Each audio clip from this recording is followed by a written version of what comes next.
Welcome.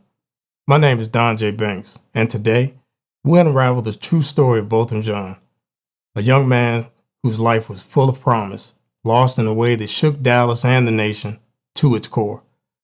We'll also discuss the background of Amber Geiger, the officer responsible for this tragedy, and the ripple effects that continue to shape conversations about race, justice, and police accountability in America. Botham Jean was born September 29, 1991, in Castries, the capital of St. Lucia. Growing up, Botham was surrounded by a close-knit family and a vibrant community. He was known for his infectious smile, his love of singing, and his deep faith. At church, his powerful voice often led the choir, inspiring all who listened.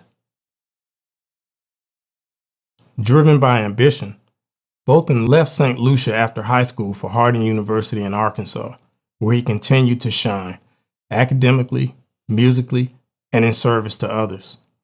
His friends and professors described him as deeply ethical, caring, and always willing to help others. After graduating, Botham took a job with PwC, an accounting firm in Dallas, Texas, becoming a respected accountant. He was heavily involved in his church and community, mentoring young people and making friends wherever he went. Botham's apartment at Southside Flats reflected his warmth, bright, welcoming, and full of life.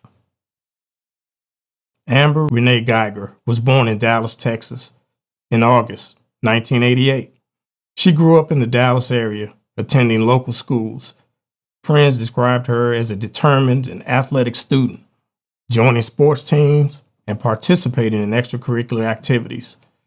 Her decision to enter law enforcement was shaped by a desire to serve her city, a calling that led her to join the Dallas Police Department in 2013.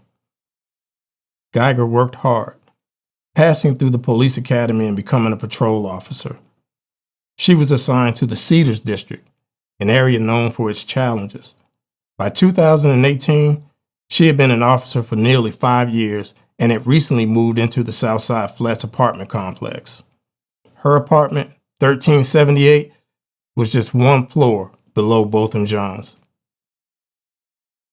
After a 13-and-a-half-hour shift that September evening, including assisting with a SWAT operation, Geiger was exhausted. At 9:33 p.m., she left work and drove home, speaking with her romantic partner on the phone. She parked on the 4th floor, a level above her own, and walked to what she thought was her apartment. Outside apartment 1478, a home that wasn't hers, there were clear signals, a bright red doormat, neighbors had different decorations, and the 4th floor garage had an open-air walkway. There are different stories as to how Amber gained access to Botham's apartment. Some say she could be heard banging on the door, screaming to be let in. Still, others say they didn't hear anything. The door was ajar due to a broken strike plate, which resulted in a faulty lock. Inside, Botham was on the couch, eating ice cream, unwinding after work. Geiger entered, drew her firearm, and fired twice, hitting Botham in the chest. She called 911, panic in her voice, saying she thought she'd entered her own apartment and believed Botham was an intruder. As she spoke with 911, she also texted her lover, ignoring Botham as he lay on the floor dying from his injuries. She never gave him first aid, and in fact, in the original body cam footage, she is nowhere to be seen. The city of Dallas was stunned. The fact that an unarmed black man was killed in his own home by an off-duty white police officer led to immediate outrage. Geiger was initially charged with manslaughter, sparking protests and accusations of racial bias. Botham's family and supporters demanded justice. They questioned how such a mistake could be made and why the response from law enforcement seemed so protective of one of their own. The case became a lightning rod for larger issues: racial profiling, police training, and accountability.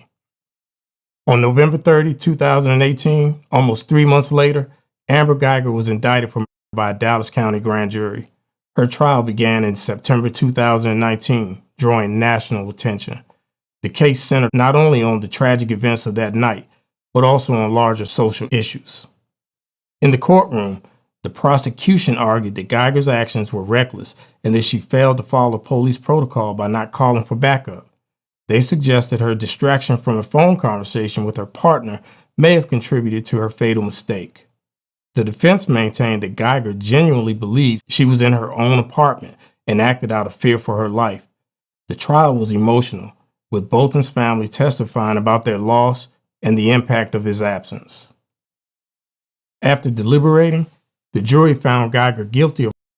She was sentenced to 10 years in prison, a verdict that some felt was too lenient, while others saw it as a historic conviction, marking the first time in decades a Dallas police officer was convicted of for an off-duty shooting.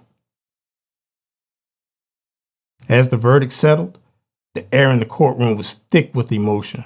Amber Geiger, now found guilty of, sat quietly, absorbing the weight of the judgment.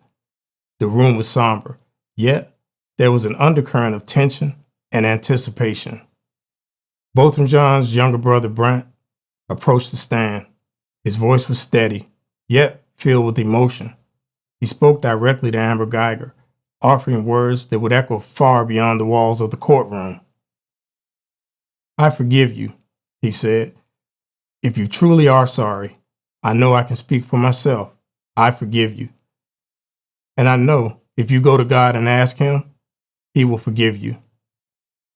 In a moment of profound grace, Brant asked the judge if he could hug Geiger. Judge Tammy Kemp paused, considering the request, aware of its significance, and then nodded. The courtroom watched as Brant and Amber embraced, a moment of humanity amidst the tragedy. It was a gesture of forgiveness that transcended the trial, capturing the hearts of many worldwide.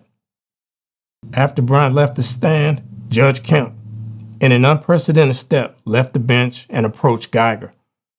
The atmosphere was charged with emotion. Geiger, tearful and seeking solace, asked the judge about forgiveness and faith. "Yes, I believe He will forgive you. You did something bad in one moment in time. What you do now matters." Judge Kemp handed Geiger her own personal Bible, turning to John 3:16 and shared it with her. When Geiger asked for a hug, the judge hesitated, aware of the boundaries. But in a moment of compassion, she stepped forward and embraced her. This unprecedented series of events sparked a wide array of responses, leaving many to ponder the power of forgiveness, the role of empathy and justice, and the fine line between compassion and protocol. This also led to broader questions of personal involvement in the case, leading to public outcries of judicial overreach in an official capacity, unprofessional conduct, and prompting an ethics complaint against the judge.